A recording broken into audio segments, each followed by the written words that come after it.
I hope you can hear me over this fan right now, but it is California. It is hot. It is like 90 degrees already, and it's April. It's Brittany, bitch.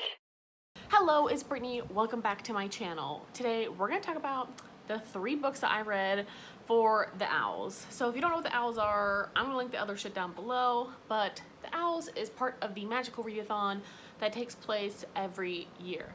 I think it's the 3rd annual year, and a fellow booktuber basically created this as a way to bring the community together and to get us to read more books. And they create prompts, and you pick prompts and you read those prompts, and whenever you finish that prompt, you completed the exam.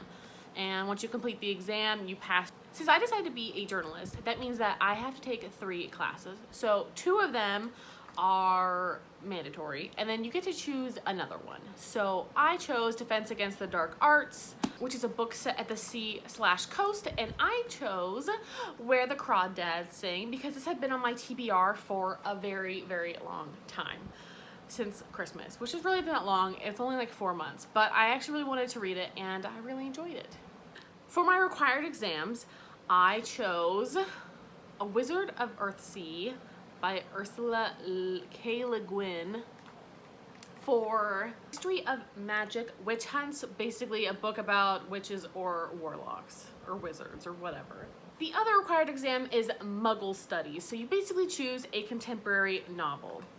I chose Autobiography by Christina Lauren. You're supposed to pick a book from the perspective of a Muggle, and I thought this was the perfect opportunity to read this book that I received from my dad in the mail. Thank you, Dad. Loved this book. It was great. So let's talk about those 3 books that I read for this challenge.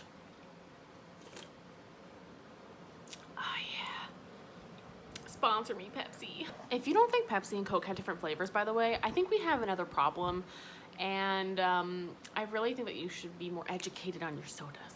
So I read Where the Crawdads Sing. I also made a whole vlog about reading this book if you want to hear more about it, but I gave this 5 stars, and I really, really enjoyed this. This was basically a historical fiction about a girl who lives in the marsh, basically her whole life kind of alone, and she's a complete outcast and a loner on society in the South. I believe it was in North Carolina, and then later in her life she's on trial for murder.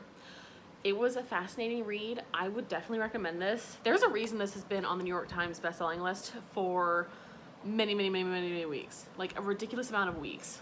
It's crazy. It's been like over a year and a half it's been on the list, and there's a reason for that. So I passed that exam, and I succeeded. I passed my History of Magic exam because I finished A Wizard of Earthsea today, actually. I haven't put out a formal review on this yet, but I'm actually gonna give this 2 stars. So it was written in 1967 and published in 1968, and that you can totally tell. Like, you can totally tell. There's a very different style of writing that is very beautiful and poetic, but also kind of hard to follow at times. And I honestly felt more for some characters that were not the main character. We have one main character, and he's a wizard of Earthsea, and he basically goes on this quest over this entire novel to find a shadow that he loosed earlier on in the book. This small-ass book took me literally 5 days to read because I had to force myself to read this when I used the bathroom. Like, that's literally the only reason this got read, was like every time, even if I went to pee in the middle of the night, I would just try to read like 2 pages of this because I just struggled with this. The writing is so different. It's almost like how we have the rule where you shouldn't treat the reader as if they're stupid. I felt like this book did that for me. Like, it was like, oh, they're sitting by the fire, and then in quotations, because it was a bitter night. No, really? I had no idea that's why they'd have a fire going. Ugh.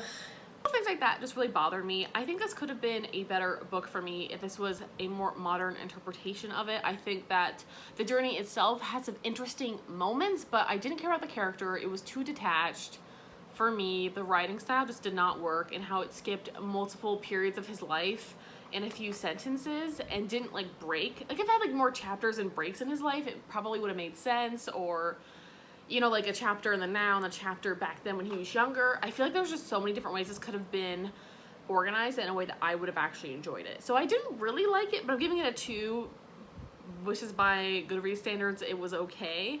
Because it's not terrible, it's not badly written. I can see why so many people like love this, and it was technically, I think it was technically like a middle grade book, I want to say. I'm not 100% sure. But there's a reason I guess I put this off for so long from college. Yeah. I passed my Muggle Studies exam because I finished Autobiography by Christina Lauren. I really enjoyed this book. I gave it 5 stars. I can't help myself. I love me some gayness, okay? It was delicious. It was beautiful. I loved it. This basically centers around a boy named Tanner who is bisexual and from California. And he moves to, I believe it's Provo, Utah, and meets Sebastian, who is a very, very, very, very Mormon child. Very Mormon. And he basically has to fall in love with him over a period of time. And Sebastian struggles with his family and his religion. And it was just so beautifully heart-wrenching. I just loved it. I also am obsessed with the cover. And it's very...